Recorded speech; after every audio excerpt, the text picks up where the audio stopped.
कैसे पाकिस्तान को मिला लाहौर, एक शहर जो सिर्फ 2 दिन तक आजाद भारत का हिस्सा रहा। भारत का बंटवारा हम सभी के लिए दर्द और टीस लेकर के आया। भारत पाकिस्तान के बीच बंटवारे की सीमा रेखा किसने खींची और कैसे खींची गई? 4 जुलाई 1947 को ब्रिटेन की संसद ने भारत को बांट करके एक और देश पाकिस्तान बनाने पर मुहर लगा दी। सिरिल रेडक्लिफ को भारत का मैप एक दिया गया और कहा गया कि अगले 10 से 12 दिनों में वो विभाजन की रेखा को खींच दें। रेडक्लिफ कभी भारत आए नहीं थे और उन्हें भारत की बिल्कुल जानकारी भी नहीं थी। जाहिर है कि उन्होंने विभाजन की जो रेखा खींची उसमें संवेदनाएं और जानकारी दोनों की कमी थी। कहते हैं कि रेडक्लिफ खुद भी अपने काम से खुश नहीं थे। भारत से लंदन जाने के बाद उन्होंने विभाजन से जुड़े हुए सारे दस्तावेज और नक्शे जला दिए और इस बारे में ज्यादा बात भी कभी की नहीं। दरअसल देश भले ही 15 अगस्त 1947 को आजाद हुआ, लेकिन भारत और पाकिस्तान के बंटवारे की तैयारी इससे पहले ही शुरू हो चुकी थी। 3 अगस्त 1947 को लॉर्ड माउंटबेटन ने आजादी की योजना पेश करते हुए साफ तौर पर कहा कि भारत आजाद होकर के 2 हिस्सों में बंट जाएगा। लॉर्ड माउंटबेटन की योजना को जवाहरलाल नेहरू और मोहम्मद अली जिन्ना भी स्वीकार कर चुके थे, लेकिन बंटवारे को अंजाम तक पहुंचाना आसान नहीं था। भारत की आबादी को देखते हुए ये तय करना मुश्किल था कि हिंदुस्तान का कौन सा हिस्सा भारत में रखा जाए और कौन सा पाकिस्तान को दिया जाए। तमाम सोच और विचार के बाद ये तय हुआ कि बंटवारा धर्म के आधार पर तय होगा। हालांकि ये भी आसान नहीं था, क्योंकि कई इलाके ऐसे थे जहां पर हिंदू मुसलमान की आबादी लगभग बराबर थी और इसलिए ये जिम्मेदारी मिली सिरिल रेडक्लिफ को।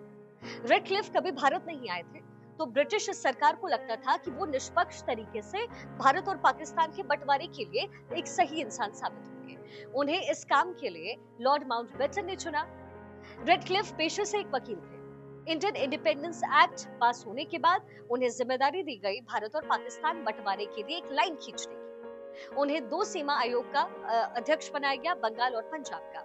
मदद के लिए 2 हिंदू और मुसलमान वकील भी दिए गए। 8 जुलाई 1947 को वो भारत पहुंचते हैं और 5 हफ्तों के अंदर बंटवारे की रेखा खींचने की जिम्मेदारी उन्हें दी गई। आबादी के लिहाज से बंगाल और पंजाब को बांटना आसान नहीं था। दोनों ही जगह पर हिंदू और मुस्लिम आबादी बराबर थी। तमाम चुनौतियों से जूझते हुए 12 अगस्त 1947 को रेडक्लिफ ने अपने काम को अंजाम दिया और 17 अगस्त 1947 को आधिकारिक तौर पर इस विभाजन रेखा को सार्वजनिक कर दिया गया। इसे ही रेडक्लिफ लाइन कहा जाता है। बड़ी बात यहाँ ये है कि रेडक्लिफ ने जब विभाजन रेखा को सार्वजनिक किया, तब लाहौर को भारत का हिस्सा रखा गया। इस तरीके से आजादी के 2 दिन बाद तक लाहौर भारत में ही रहा, लेकिन पाकिस्तान के नेताओं ने रोना पीटना फिर शुरू किया कि उनके पास कोई बड़ा शहर नहीं है। रेडक्लिफ का झुकाव भी मुस्लिमों के तरफ ज्यादा था। ऐसे में 2 दिन बाद उन्होंने लाहौर को पाकिस्तान को देने का फैसला कर लिया। लेकिन रेडक्लिफ ने खुद बताया कि इंटरव्यू में कि बंटवारे के दौरान वो लाहौर को भारत के हिस्से मिला चुके थे, लेकिन तैयारी को अंतिम रूप देते समय ये देखा गया कि पाकिस्तान के हिस्से में कोई बड़ा शहर नहीं था, इसलिए लाहौर को पाकिस्तान में रखने का फैसला कर लिया गया। इस तरीके से आजादी के बाद तक लाहौर भारत का हिस्सा था और आधिकारिक घोषणा में इसे पाकिस्तान में शामिल कर दिया गया। इसी तरीके से पंजाब का फिरोजपुर शहर भारत का हिस्सा बना। दरअसल बंटवारे में पंजाब का कौन सा हिस्सा भारत में रहेगा और कौन सा पाकिस्तान के हिस्से जाएगा, ये रेडक्लिफ तय कर चुके थे। उन्होंने हिंदुस्तान के नक्शे पर बंटवारे की एक लकीर भी खींच दी, लेकिन माउंटबेटन के दबाव में उन्हें ये फैसला बदलना पड़ा। माउंटबेटन ने उन्हें खाने पर इनवाइट किया था।